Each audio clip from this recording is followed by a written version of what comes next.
ಗಾಂಧೀಜಿಯವರೇ ಇಡೀ ದೇಶದ ಸರ್ವಸ್ವವಾಗಿದ್ದ ಆ ಕಾಲಕ್ಕೆ ಗಾಂಧೀಜಿಯವರ ಮಾತುಗಳನ್ನ ಧಿಕ್ಕರಿಸಿ ಅಥವಾ ವಿರೋಧಿಸಿ ನನಗೆ ಇನ್ನೊಂದು ಅವಧಿಗೆ ಅಧ್ಯಕ್ಷ ಪದವಿ ಬೇಕು ಅಂತ ಕೇಳುವಂತ ಧೈರ್ಯ ಇತ್ತಲ್ಲ ಸುಭಾಷರದು, ಮೆಚ್ಚಲೇಬೇಕು ಬಿಡಿ. ಬಂಡೆಗೆ ಹೋಗಿ ತಲೆ ಚಚ್ಕೊಳ್ತೀನಿ ಅಂತ ಹೇಳುವಂತ ಒಂಥರದ ಎದೆಗಾರಿಕೆ ಸುಭಾಷ್ ಚಂದ್ರ ಬೋಸರದ್ದು. ಅವತ್ತೂ ಕೂಡ ಕಾಂಗ್ರೆಸ್ನಲ್ಲಿ ಎಲೆಕ್ಷನ್ ಇರಲಿಲ್ಲ.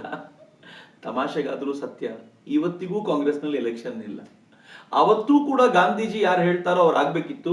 ಇವತ್ತು ಗಾಂಧಿ ಪರಿವಾರ ಯಾರನ್ನು ನಿಶ್ಚಯ ಮಾಡುತ್ತೋ ಅವರೇ ಆಗ್ತಾರೆ. Most of the time Gandhi ಪರಿವಾರದವರೇ ಆಗಿರ್ತಾರೆ. ಬೇರೆ ಯಾರಿಗೂ ಆ ಕುರ್ಚಿ ಮೇಲೆ ಕೂತ್ಕೊಳ್ಳುವಂತ ಅವಕಾಶವೇ ಇಲ್ಲ ಅನ್ನುವ ಥರದ್ದು. ಗಾಂಧೀಜಿ ಹೀಗ್ ಮಾಡಿದ್ದು ಪ್ರಜಾಪ್ರಭುತ್ವದ ರೀತಿಯಿಂದ ಸರಿಯಾ? ಈ ಪ್ರಶ್ನೆ ಯಾವಾಗ್ಲೂ ಕಾಡುತ್ತೆ. ಸುಭಾಷ್ ಚಂದ್ರ ಬೋಸರು ತುಂಬಾ ಸ್ಪಷ್ಟವಾಗಿ ಹೇಳಿದ್ರು, ಚುನಾವಣೆ ನಡಿಬೇಕು, ಪ್ರಜಾಪ್ರಭುತ್ವದ ರೀತಿಯಿಂದ ಅದೇ ಮಾದರಿ ಚುನಾವಣೆ ನಡಿಬೇಕು. ಯಾರ್ಯಾರು ಕ್ಯಾಂಡಿಡೇಟ್ಸ್ ಇದ್ದಾರೋ ಅವರು ತಾವು ಮುಂದಿನ 1 ವರ್ಷದ ಅವಧಿಯಲ್ಲಿ ತಮ್ಮ ಯೋಜನೆ ಏನಿದೆ ಅಂತ ಹೇಳಲಿ. ಅದಕ್ಕೆ ತಕ್ಕಂತೆ ಜನರೆಲ್ಲರೂ ವೋಟ್ ಮಾಡಲಿ. ಆ ವೋಟ್ ಅನ್ನು ಪಡ್ಕೊಂಡು ಯಾರು ಅಧ್ಯಕ್ಷರಾಗ್ತಾರೋ ಅವ್ರು ಆಗ್ಲಿ ಅಂತ. ಆದ್ರೆ ಹೀಗ್ ಮಾಡಿದ್ರೆ ಇಡೀ ಸಂಘಟನೆಯ ಮೇಲೆ ಇದ್ದಂತ ಒಂದು ಹಿಡಿತ ಇದೆಯಲ್ಲ, ಅದು ನಿಸ್ಸಂಶಯವಾಗಿ ಗಾಂಧೀಜಿ ಕೈಯಿಂದ ತಪ್ಪು ಹೋಗ್ತಿತ್ತು. ಆದ್ರೆ ಗಾಂಧೀಜಿ ಬರೀ ಹಿಡಿತ ತಪ್ಪೋಗುತ್ತೆ ಅನ್ನೋ ಕಾರಣಕ್ಕೆ ಮಾತ್ರ ಹಿಂಗ್ ಮಾಡಿದ್ರ, ಅಥವಾ ಇಡೀ ಕಾಂಗ್ರೆಸ್ ಯಾವ ಮಾರ್ಗದಲ್ಲಿ ನಡೀತಾ ಇದೆಯೋ ಅದೇ ಶಿಫ್ಟ್ ಆಗ್ಬಿಡುತ್ತೆ ಅನ್ನೋ ಹೆದರಿಕೆ ಅವರಿಗಿತ್ತ ಅಂತ. ಮಿತ್ರ, ಈ ಪ್ರಶ್ನೆ ನಾನು ಯಾಕೆ ಕೇಳ್ಕೊಳ್ಳಿಕ್ಕೆ ನಾನೇ ಪದೇ ಪದೇ ಕೇಳ್ಕೊಳ್ತೀನಿ. ಇದಕ್ಕೆ ಉತ್ತರ ಬಹುಶಃ ಗಾಂಧೀಜಿಯವರ ಜೀವನದಲ್ಲಿ ನಿಮ್ಗೆ ಎಲ್ಲೂ ಸಿಗಲ್ಲ. ಗಾಂಧೀಜಿ ಎಲ್ಲೂ ಇದಕ್ಕೆ ಬರ್ದಿಲ್ಲ. ಆದ್ರೆ ಗಾಂಧೀಜಿಯವರು ಹೋಗ್ತಾ ಇದ್ದಂತ ಹಾದಿ ಮತ್ತು ಇವುಗಳು, ಗಾಂಧೀಜಿ ಭಗತ್ ಸಿಂಗ್ರ ವಿಚಾರದ ಸಂದರ್ಭದಲ್ಲಿ ನಡ್ಕೊಂಡಂತ ರೀತಿ, ಗಾಂಧೀಜಿ ಅನೇಕ ಸಂದರ್ಭಗಳಲ್ಲಿ ಈ ತರ ಏನ್ ನಡ್ಕೊಂಡಿದ್ದಾರಲ್ಲ, ಅದೆಲ್ಲವನ್ನೂ ಗಮನಿಸುವಾಗ ಅನ್ಸುತ್ತೆ ಗಾಂಧೀಜಿಗೆ ಗುರಿ ಎಷ್ಟು ಮುಖ್ಯವಾಗಿತ್ತೋ ಸಾಗುವ ಹಾದಿ ಕೂಡ ಅಷ್ಟೇ ಮುಖ್ಯವಾಗಿತ್ತು ಅಂತ. ತಾನು ನಡೆಯುವಾಗ ಯಾವ ಹಾದಿಯನ್ನ ಸ್ವೀಕಾರ ಮಾಡಿದ್ದೀವೋ ಅದು ಸತ್ಯದ ಹಾದಿ, ಅದು ಶಾಂತಿಯ ಹಾದಿ, ಅದು ಅಹಿಂಸೆಯ ಹಾದಿ, ಈ ಹಾದಿಯನ್ನ ಯಾವ ಕಾರಣಕ್ಕೂ ಬಿಟ್ಟೋಗ್ಬಾರ್ದು ಅಂತ. ಹಾಗೇನಾದ್ರೂ ಕಾಂಗ್ರೆಸ್ ಅನ್ನ ಕಟ್ಟಿರುವಂತ ಈ ಸಂದರ್ಭದಲ್ಲಿ ಕಾಂಗ್ರೆಸ್ ಏನಾದ್ರೂ ಶಿಫ್ಟ್ ಆಯ್ತು ಅಂತಂದ್ರೆ ಇಷ್ಟು ದಿನ ನಡ್ಕೊಂಡು ಬಂದಿರುವಂತ ದಾರಿ ಚೇಂಜ್ ಆಗ್ಬಿಡ್ತಾ ಎನ್ನುವಂತ ಹೆದರಿಕೆ ಇತ್ತ, ಅಥವಾ ಗಾಂಧೀಜಿಯವರದು ತಲೂ ಇದ್ದಂತ ಜನ ಗಾಂಧೀಜಿಯವರ ಕಿವಿಯನ್ನ ಊದ್ತಾ ಇದ್ರ? ಗೊತ್ತಿಲ್ಲ. ಈ ಪ್ರಶ್ನೆಗೆ ಉತ್ತರ ಗಾಂಧೀಜಿಗೆ ಹೇಳಬೇಕು ಅಂತ ಅನೇಕ ಬಾರಿ ಅನ್ಸುತ್ತೆ. ಆದ್ರೆ ಈ ಉತ್ತರ ಹುಡುಕೋದು ಕಷ್ಟ. ಆದ್ರೆ ಸುಭಾಷ್ ಚಂದ್ರ ಬೋಸರು ಹೇಳಿದ್ದು ಅಕ್ಷರಶಃ ಸತ್ಯವಾಗಿತ್ತು. ಜನ ವೋಟ್ ಮಾಡ್ಲಿ, ಯಾರು ಗೆಲ್ತಾರೋ ಅವ್ರ ಅಧ್ಯಕ್ಷರಾಗ್ಲಿ, ನೋಡೋಣ, ಅದಕ್ಕೆ ತಕ್ಕಂತೆ ಕೆಲಸ ಮಾಡ್ಕೊಂಡು ಹೋಗೋಣ ಅಂತ. ಅದು ಜನರ ಆಕಾಂಕ್ಷೆಗೆ ತಕ್ಕಂತೆ ಕಾಂಗ್ರೆಸ್ ತಾನು ರೂಪಿಸ್ಕೊಳ್ಬೇಕು ಅನ್ನೋ ಕಲ್ಪನೆ ಇತ್ತು. ಆದ್ರೆ ಇವ್ರಿಗೆಲ್ಲ ಇದ್ದ ಹೆದರಿಕೆ ಏನು ಅಂತಂದ್ರೆ, ಸುಭಾಷ್ ಚಂದ್ರ ಬೋಸರು ಎಷ್ಟು ಜನಾನುರಾಗಿ ಆಗಿದ್ರು ಅಂತಂದ್ರೆ ಅವರ ಎದುರಿಗೆ ಯಾವ್ದಾದ್ರು ಕ್ಯಾಂಡಿಡೇಟ್ ನಿಲ್ಲಿಸಿ ಗೆಲ್ಲೋದು ಸಾಧ್ಯವಾ ಅಂತ ಒಂದು ಪ್ರಶ್ನೆ ಇತ್ತು. ಹೀಗಾಗಿ ತುಂಬಾ ಒತ್ತಡವನ್ನ ಅವ್ರ ಮೇಲೆ ಹೇರುವಂತ ಪ್ರಯತ್ನ ಮಾಡಿದ್ರು. ಆದ್ರೂ ಕೂಡ ಸುಭಾಷರು ಬಗ್ಗಲಿಲ್ಲ. ನಾನಂತೂ ಚುನಾವಣೆಗೆ ನಿಲ್ತೀನಿ, ನೀವು ಯಾರನ್ನ ಬೇಕಿದ್ರು ನಿಲ್ಲಿಸಿ, ಫೈಟ್ ಮಾಡ್ತೀನಿ, ಸೋತ್ರೆ ಹಿಂದಕ್ಕೆ ಹೋಗ್ತೀನಿ ಅಂತ. ಗಾಂಧೀಜಿ ಮೌಲಾನಾ ಆಜಾದರ್ನ ಕೇಳಿದ್ರು, ಜವಾಹರ್ಲಾಲ್ ನೆಹರು ಅಂತೂ ಮೊದಲೇ ನಿರಾಕರಿಸ್ಬಿಟ್ಟಿದ್ರು. ಆನಂತರ ಮೌಲಾನಾ ಆಜಾದರ್ನ ಕೇಳಿದ್ರು, ಮೌಲಾನಾ ಆಜಾದ್ರು ಆಗೋದಿಲ್ಲ ಅಂತ ಹೇಳಿದ್ರು. ಒಂದ್ ಹಂತದಲ್ಲಿ ಸರ್ದಾರ್ ಪಟೇಲ್ರು ಕೂಡ ಹಿಂದೆ ಸರಿದ್ರು, ಇದಕ್ಕೆ ಬೇಕಾಗಿಲ್ಲ ನನಗೀಗ ಅಂತ. ಆಗ ಗಾಂಧೀಜಿ ಪಟ್ಟಾಭಿ ಸೀತಾರಾಮಯ್ಯನವರನ್ನ ಕೇಳಿಕೊಂಡ್ರು, ನೀವು ಚುನಾವಣೆಗೆ ನಿಂತ್ಕೋಬೇಕು ಅಂತ. ಪಟ್ಟಾಭಿ ಸೀತಾರಾಮಯ್ಯನವರು ಆಂಧ್ರದವರಾಗಿದ್ದರಿಂದ ಪಟ್ಟಾಭಿ ಸೀತಾರಾಮಯ್ಯನವರು ಈ ಚುನಾವಣೆಗೆ ನಿಲ್ತಾರೆ ಅಂತ ಹೇಳುವಾಗ ಗಾಂಧೀಜಿಯ ಉದ್ದೇಶ ಏನಿತ್ತು ಅಂದ್ರೆ, ಎದುರಿಗೆ ಮಾತ್ರ ಪಟ್ಟಾಭಿ ಸೀತಾರಾಮಯ್ಯನವರು, ನಿಜವಾದ ಕ್ಯಾಂಡಿಡೇಟ್ ನಾನೇ ಎನ್ನುವ ರೀತಿಯಲ್ಲಿ ಪ್ರಚಾರ ಮಾಡಿದ್ರು. ಗಾಂಧೀಜಿ ಏನು ಕಡಿಮೆ ಆಸಾಮಿ ಅಲ್ಲ ಮಿತ್ರರೇ. ಅವ್ರು ಎಷ್ಟರ ಮಟ್ಟಿಗೆ ಯೋಜನೆಗಳನ್ನು ರೂಪಿಸಿದ್ರು ಅಂತಂದ್ರೆ, ಪ್ರತಿ ಹಂತದಲ್ಲೂ ಕೂಡ ಕಾಂಗ್ರೆಸ್ಸಿನಲ್ಲಿ ಸುಭಾಷ್ ಚಂದ್ರ ಬೋಸರು ಮಾಡಿದ ತಪ್ಪುಗಳು ಎಲ್ಲರೆದುರುಗಳಿಗೆ ಕಾಣುವಂತೆ ಮತ್ತು ತಾವು ಅಸಹನೆಗೊಂಡಿದ್ದೀವಿ, ತಮಗೆ ಬೇಸರವಾಗಿದೆ ಅಂತ ಜನರಿಗೆ ಗೊತ್ತಾಗುವಂತ ಎಲ್ಲ ಪ್ರಯತ್ನಗಳನ್ನು ಮಾಡಿದ್ರು. ಅವ್ರದೊಂದು ಲೇಖನ ಇತ್ತು, ಇಂಟರ್ನಲ್ ಡಿಕೆ ಅಂತ. ಆ ಇಂಟರ್ನಲ್ ಡಿಕೆ ಅನ್ನುವಂತ ಲೇಖನ ಯಂಗ್ ಇಂಡಿಯಾದಲ್ಲಿ ಅವ್ರು ಬರೆದಿದ್ದು. ಆದ್ರೆ ಚುನಾವಣೆಗೂ ಕೆಲವೇ ದಿನಗಳ ಮುಂಚೆ ಅದು ಪ್ರತಿಯೊಬ್ಬರ ಕೈಗೆ ಸಿಗುವಂತೆ ಸರ್ಕ್ಯುಲೇಟ್ ಮಾಡಲಾಯಿತು. ಅಂದ್ರೆ ವೋಟ್ ಮಾಡೋಕ್ಕಿಂತ ಮುಂಚೆ ಇಂಟರ್ನಲ್ ಡಿಕೆ ಆ ಲೇಖನವನ್ನು ಓದಿದ ಪ್ರತಿಯೊಬ್ಬರಿಗೂ ಕೂಡ ಗಾಂಧೀಜಿಗೆ ದುಃಖ ಪಡಿಸೋದು ಒಳ್ಳೇದಲ್ಲ ಅಂತ ಅನ್ನಿಸ್ಬೇಕು ಎನ್ನುವಂತ ಎಮೋಷನಲ್ ಬ್ಲಾಕ್ ಮೇಲ್ ಮಾಡುವಂತ ತಂತ್ರವನ್ನು ಕೂಡ ಅನುಸರಿಸಲಾಗಿತ್ತು. ಏನೋ ಆ ಲೇಖನದ ಸಾಲುಗಳನ್ನು ನಾನು ಓದ್ತೀನಿ, ಹೇಗಿದೆ ನೋಡಿ. ಸುಭಾಷರು ಆಕ್ಚುಲಿ ಗಾಂಧೀಜಿಯವ್ರನ್ನ ಕೇಳ್ಕೊಂಡಿದ್ದು ಏನು ಅಂತಂದ್ರೆ, ಸ್ವಾತಂತ್ರ್ಯದ ಹೊಸ್ತಿಲಲ್ಲಿ ನಾವು ಗಲಾಟೆ ಮಾಡಿ ಪಡ್ಕೊಳ್ಬೇಕಾಗಿರುವಂತ ಈ ಸಂದರ್ಭದಲ್ಲಿ ಕಾಂಗ್ರೆಸ್ ವೀಕ್ ಆಗ್ಬಿಡುತ್ತೆ ಅನ್ನುವಂತ ಹೆದರಿಕೆ ನನಗಿದೆ. ಆ ಕಾರಣಕ್ಕೋಸ್ಕರವೇ ಈ ಸಂದರ್ಭದಲ್ಲಿ ನಾವು ಸ್ಟ್ರಾಂಗ್ ಆಗಿರ್ಬೇಕು ಅಂತ ಸುಭಾಷರ ಆಶಯ. ಗಾಂಧೀಜಿ ಆ ಪ್ರಶ್ನೆಗೆ ಉತ್ತರ ಕೊಡೋದು ಬಿಟ್ಟು ಯಂಗ್ ಇಂಡಿಯಾದಲ್ಲಿ ಇಂಟರ್ನಲ್ ಡಿಕೆ ಅನ್ನುವಂತ ಈ ಲೇಖನದಲ್ಲಿ ಏನ್ ಬರೀತಾರೆ ಅಂತಂದ್ರೆ, ಕಾಂಗ್ರೆಸ್ ಸಂಸ್ಥೆ ಒಳಗಿನಿಂದಲೇ ಕುಸಿತಾ ಇದೆ. ಅಶಿಸ್ತು ಹೆಚ್ಚುತ್ತಾ ಇದೆ. ಹೇಳಿದ ಸೂಚನೆಗಳನ್ನ ಪಾಲಿಸೋದೇ ಇಲ್ಲ. ಜನ ಬೇಜವಾಬ್ದಾರಿ ಭಾಷಣಗಳನ್ನ ಮಾಡ್ತಾರೆ.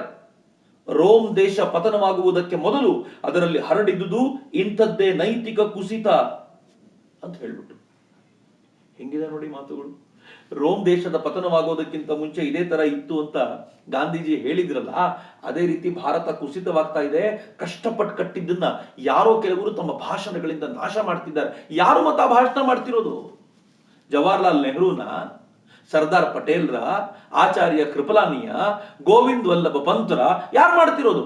ಸ್ವತಃ ಎಲ್ಲರಿಗೂ ಗೊತ್ತಿತ್ತು ಗಾಂಧೀಜಿಯವರ ನಿಶಾನ, ಗಾಂಧೀಜಿಯವರ ಈ ನೋಟ ಸ್ಪಷ್ಟವಾಗಿ ಸುಭಾಷರ ಮೇಲಿದೆ ಅಂತ.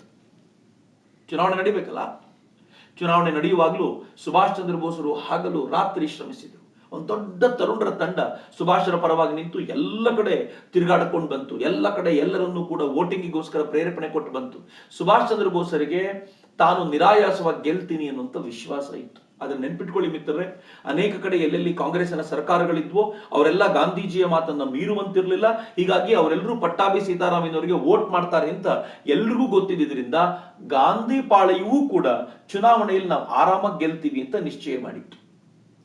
ಫಲಿತಾಂಶದ ಬರಬೇಕಾದಾಗ ಮೊದಲ ಒಂದೆರಡು ಹಂತದ ರಿಸಲ್ಟ್ ನ ಹೊತ್ತಿನಲ್ಲಿ ಸುಭಾಷರಿಗೆ ಹಿನ್ನಡೆಯಾಗಿತ್ತಂತೆ. ಆಮೇಲೆ ಸುಭಾಷರು ನಿಧಾನವಾಗಿ ಹೇಗೆ ಪಿಕಪ್ ಆಗ್ಬಿಟ್ರು ಅಂತಂದ್ರೆ, ರಿಸಲ್ಟ್ ಬಂದಾಗ ಪಟ್ಟಾಭಿ ಸೀತಾರಾಮಯ್ಯನವರಿಗೆ 1375 ವೋಟ್ ಬಂದಿತ್ತು. ಸುಭಾಷ್ ಚಂದ್ರ ಬೋಸರಿಗೆ 1580 ವೋಟ್ ಬಂದಿತ್ತು. 205 ವೋಟುಗಳ ಅಂತರದಿಂದ ಸುಭಾಷ್ ಚಂದ್ರ ಬೋಸರು ಚುನಾವಣೆ ಗೆದ್ದುಬಿಟ್ರು. ಈಗ ಹೇಳಿ, ಪ್ರಜಾಪ್ರಭುತ್ವದ ದೃಷ್ಟಿಯಿಂದ ಸುಭಾಷ್ ಚಂದ್ರ ಬೋಸರು ಗೆಲುವನ್ನ ಸಾಧಿಸಿದ್ದಾರೆ. ಇದನ್ನ ಸಹಜವಾಗಿ ಒಪ್ಕೊಳ್ಬೇಕು. ಆದ್ರೆ ಕಾಂಗ್ರೆಸ್ಸಿನ ರೂಢಿ ಅವತ್ತಿನಿಂದ ಇವತ್ತಿನವರೆಗೂ ಒಂದೇ. ಯಾರು ತಮ್ಮ ಮಾತನ್ನ ಕೇಳೋದಿಲ್ವೋ ಉಚ್ಚಾಟನೆ ಮಾಡೋದೊಂದೇ ಅವರಿಗಿದ್ದ ದಾರಿ. ಆದ್ರೆ ಈಗ ಪ್ರಾಬ್ಲಮ್ ಏನು ಅಂತಂದ್ರೆ, ಗಾಂಧೀಜಿ ತಾನೇ ಅಭ್ಯರ್ಥಿ ಅಂತ ಹೇಳಿದಾಗ್ಲೂ ಕೂಡ ತನ್ನ ಮಾತುಗಳನ್ನು ಧಿಕ್ಕರಿಸಿ ಜನ ಸುಭಾಷರನ್ನ ಒಪ್ಕೊಂಡಿದ್ದಾರೆ ಅಂತಂದ್ರೆ ಸಲೀಸಾಗಿ ಉಚ್ಚಾಟನೆ ಮಾಡ್ಲಿಕ್ಕಾಗಲ್ಲ. ಸುಭಾಷ್ ಚಂದ್ರ ಬೋಸರು ಆರ್ಡಿನರಿ ಸದಸ್ಯ ಅಲ್ಲ, ಈಗ ವರ್ಕಿಂಗ್ ಕಮಿಟಿಯ ಮೆಂಬರ್ ಅಲ್ಲ. ಸುಭಾಷ್ ಚಂದ್ರ ಬೋಸರು ಕಾಂಗ್ರೆಸ್ಸಿನ ಅಧ್ಯಕ್ಷ, ಮರು ಆಯ್ಕೆಗೊಂಡಿದ್ದಾರೆ ಮತ್ತು ಅಧಿಕೃತವಾಗಿ ಆಯ್ಕೆಗೊಂಡಿದ್ದಾರೆ. ಉಚ್ಚಾಟನೆ ಮಾಡ್ಲಿಕ್ಕೆ ಬೇರೆ ದಾರಿ ಇಲ್ವಲ್ಲ.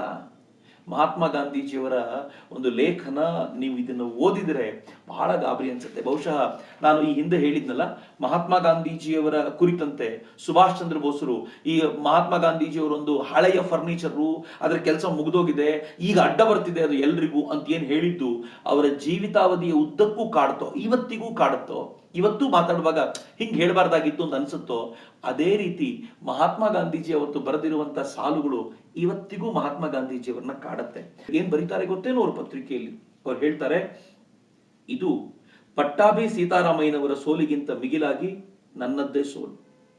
ಸುಭಾಷ್ ಬಾಬು ದೇಶದ ಶತ್ರುವೇನಲ್ಲ. ಏನ್ ಮಾತಿದು? ಸುಭಾಷ್ ಬಾಬು ದೇಶದ ಶತ್ರುವೇನಲ್ಲ ಅಂತ ಇವ್ರು ಹೇಳೋದು ಅಂತಂದ್ರೆ ಎಲ್ಲೋ ಒಂದ್ ಕಡೆ ಆ ತರದ ಭಾವನೆಯೂ ಇದ್ದಿರಬಹುದು ಅಂತ. ಸುಭಾಷ್ ಬಾಬು ದೇಶದ ಶತ್ರುವೇನಲ್ಲ. ಅವರು ದೇಶಕ್ಕಾಗಿ ತ್ಯಾಗ ಮಾಡಿದ್ದಾರೆ, ನೋವುಂಡಿದ್ದಾರೆ. ತಮ್ಮದು ಹೆಚ್ಚು ಪ್ರಗತಿಪರ ಮತ್ತು ದಿಟ್ಟತನದ ಧೋರಣೆ ಎಂದು ಅವರ ಅಭಿಪ್ರಾಯ ಇದೆ.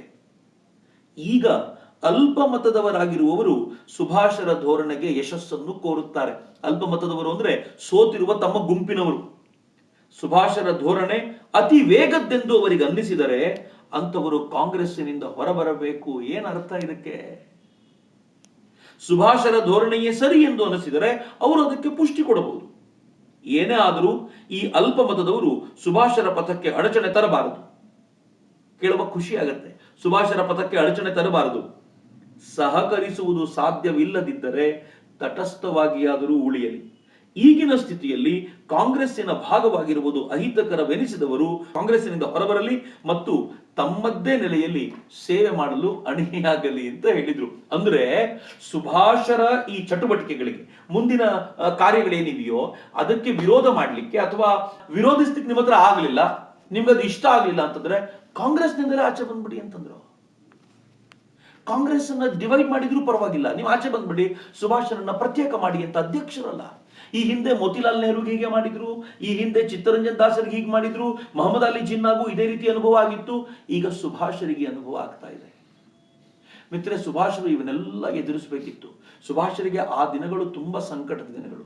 ಗೆದ್ದಿದ್ದೇನೆ ಎನ್ನುವ ಇಂತ ಸಂತೋಷ ಪಡಬೇಕೋ ಅಥವಾ ನಾನು ನಿಜವಾಗ್ಲೂ ಗೆದ್ದು ಸೋತಿದ್ದೇನೆ ಅಂತ ದುಃಖ ಪಡಬೇಕಿತ್ತೋ ಗೊತ್ತಾಗದೇ ಇರುವಂತ ಸಂಗತಿ. ಸುಭಾಷರಷ್ಟೇ ಅಲ್ಲ, ದೇಶದ ಅನೇಕರು ಗಾಂಧೀಜಿಯವರ ಈ ಮಾತುಗಳನ್ನು ಕೊಂಡು ಒಮ್ಮೆ ಗಾಬರಿಯಾಗ್ಬಿಟ್ರು. ಆದರೆ ಅದಾಗಲೇ ಕಟನ ಸ್ಥಿತಿಯಲ್ಲಿದ್ದಂತ ಗಾಂಧಿವಾದಿಗಳಿಗೆ ಈಗ ಸುರೆ ಕುಡಿಸಿದಂತಾಯ್ತು. ಮುಂದೇನ್ ಮಾಡಬೇಕು ಅಂತ ಅವ್ರಿಗೆ ಗೊತ್ತಾಯ್ತು. ಸುಭಾಷನ ಪಥ ಸರಿ ಇಲ್ಲ ಅಂತಂದ್ರೆ ತಟಸ್ಥವಾಗಿ ಉಳಿರಿ ಅಥವಾ ಹೊರಗೆ ಬನ್ನಿ, ಅಥವಾ ಒಳಗಿದ್ದೂ ಕೂಡ ಸುಭಾಷರಿಗೆ ಕೆಲಸ ಮಾಡ್ಲಿಕ್ಕಾಗದಂತ ವಾತಾವರಣವನ್ನ ಸೃಷ್ಟಿ ಮಾಡಿ ಅಂತ ಗಾಂಧೀಜಿ ಸ್ಪಷ್ಟವಾಗಿ ಹೇಳಿದಂತಾಗಿತ್ತು.